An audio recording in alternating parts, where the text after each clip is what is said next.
A reading from the letter to the Hebrews. Only faith can guarantee the blessings that we hope for, or prove the existence of the realities that at present remain unseen.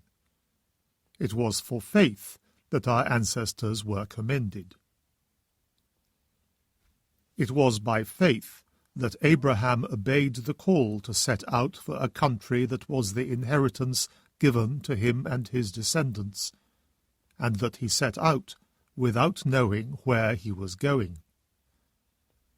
By faith he arrived as a foreigner in the promised land, and lived there as if in a strange country, with Isaac and Jacob, who were heirs with him of the same promise.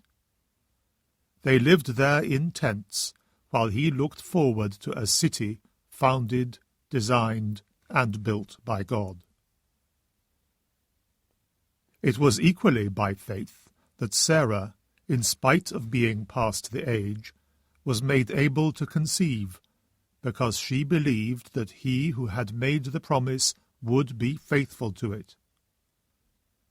Because of this, there came from one man, and one who was already as good as dead himself, more descendants than could be counted, as many as the stars of heaven or the grains of sand on the seashore. All these died in faith, before receiving any of the things that had been promised, but they saw them in the far distance and welcomed them, recognizing that they were only strangers and nomads on earth. People who use such terms about themselves make it quite plain that they are in search of their real homeland. They can hardly have meant the country they came from, since they had the opportunity to go back to it, but in fact they were longing for a better homeland, their heavenly homeland. That is why God is not ashamed to be called their God, since he has founded the city for them. It was by faith that Abraham, when put to the test, offered up Isaac.